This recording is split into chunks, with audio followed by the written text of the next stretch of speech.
Bismillahirrahmanirrahim. Assalamualaikum warahmatullahi wabarakatuh. Sebagai makhluk ciptaan Allah Subhanahu wa taala yang berkesempatan untuk hidup di dunia, kematian memang menjadi hal yang mutlak. Nasib seorang muslim yang telah meninggal pun disesuaikan dengan amal ibadah atau perbuatannya. Semakin banyak amalannya, tiket masuk surga pun di depan mata. Namun jika perbuatan maksiatnya cenderung lebih mendominasi, kemungkinan besar orang tersebut akan menghuni neraka. Berdasarkan kitab suci Al-Quran, rupanya sudah ada beberapa nama yang dipastikan menjadi penghuni kekal neraka. Sebelum lanjut videonya, silahkan tekan tombol subscribe dan nyalakan notifikasinya. Bagikan video ini ke teman dan keluarga kalian, karena sebaik-baik kalian adalah orang yang mempelajari Al-Quran kemudian mengajarkannya kepada orang lain. Satu lagi, simak video ini sampai selesai, biar nggak salah paham.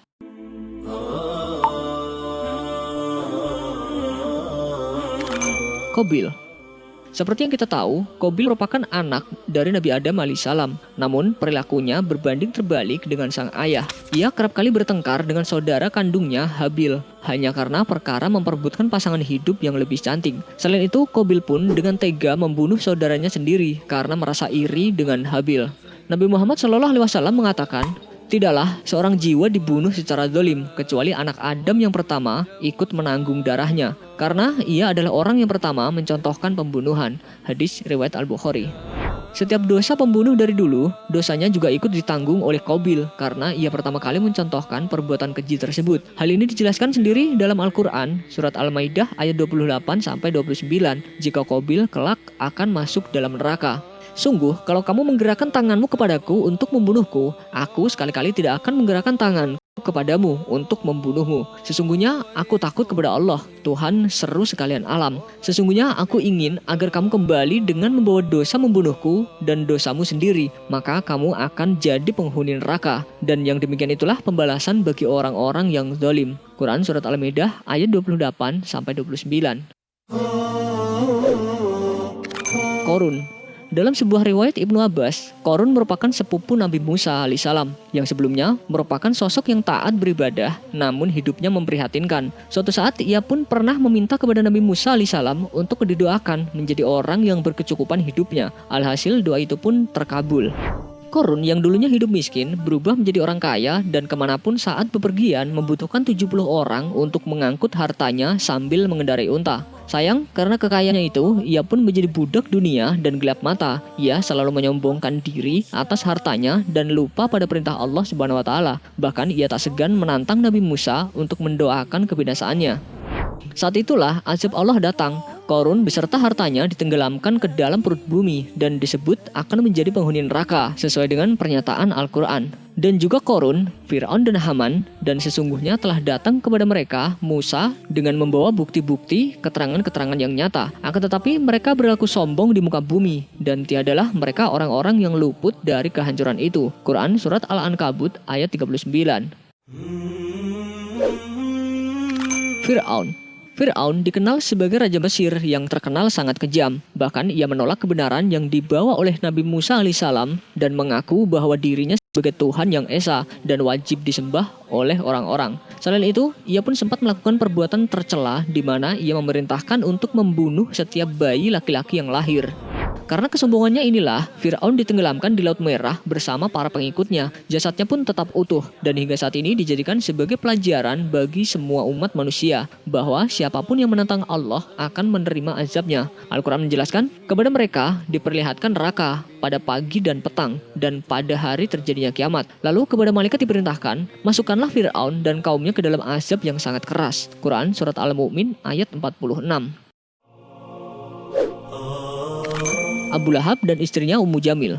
Meski dia adalah seorang paman Nabi Muhammad SAW, tak membuat Abu Lahab menjadi orang yang baik. Bahkan ia menjadi penantang utama setiap dakwah yang disampaikan oleh sang keponakan. Untuk melawan ajaran Nabi Muhammad, bahkan ia dan istrinya Ummu Jamil seringkali mencelakai keponakannya dengan sengaja menaruh kayu dan tumbuhan berduri di jalan yang biasa dilewati Rasulullah SAW. Selain itu, Ummu Jamil juga dikenal sebagai wanita yang suka mengadu domba.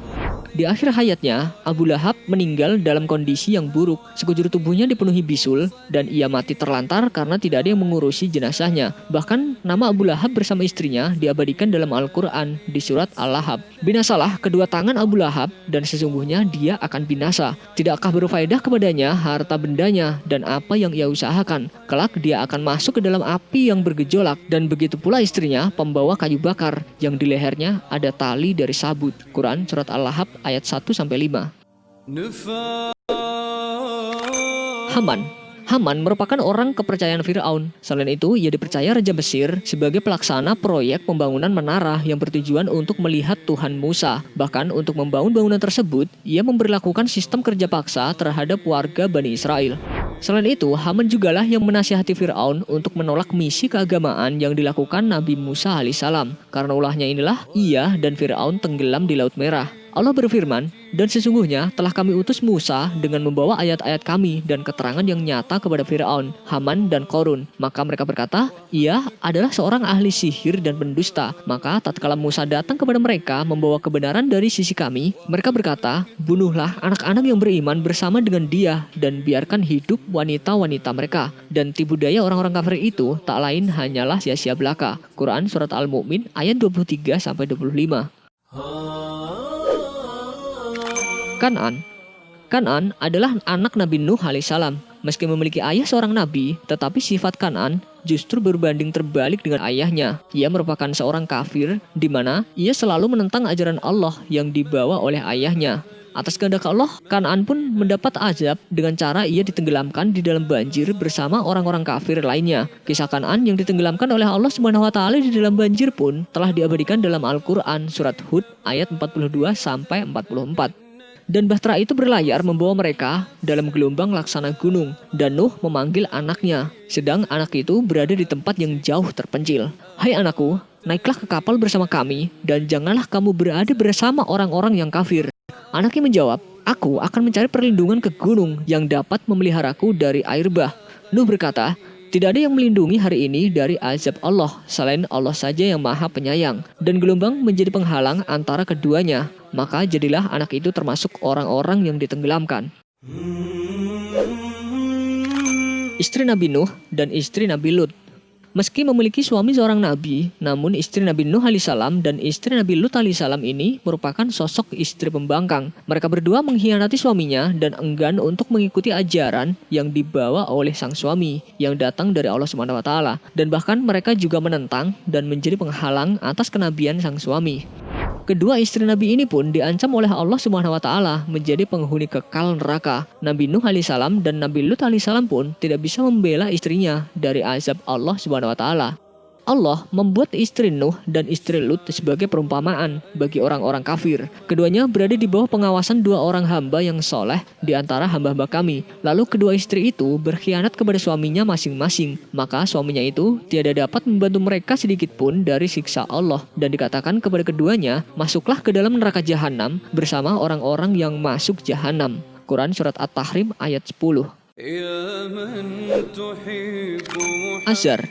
Azar merupakan ayah dari Nabi Ibrahim alaihissalam. Walaupun anak kandungnya seorang nabi pilihan Allah SWT, tetapi Azar justru menyembah patung yang dipahatnya sendiri. Selain menyembahnya, ia pun membuat dan menjual belikan patung hasil karyanya untuk dijadikan sesembahan. Oleh sebab itu, Azar pun termasuk salah seorang penghuni kekal neraka.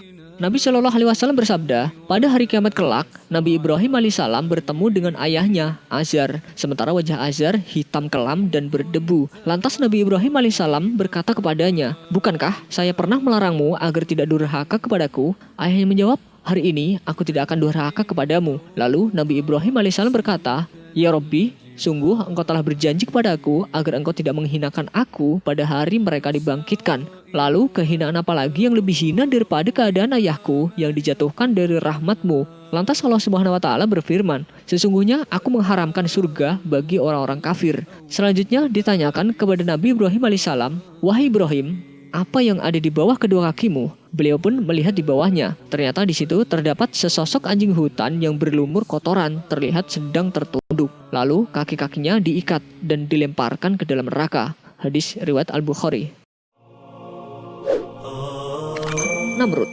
Namrud dikenal sebagai seorang raja di Babilonia. Ia juga dikenal sebagai pembangkang ajaran Allah Subhanahu wa taala yang dibawa Nabi Ibrahim alaihissalam. Ia lebih memilih untuk menyembah patung dan berhala.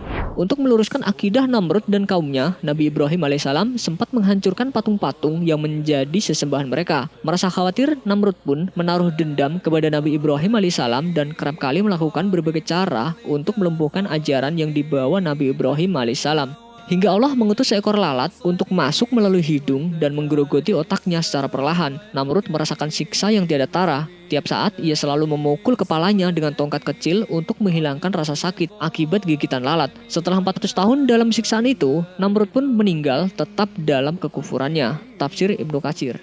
Wallahu a'lam bishawab.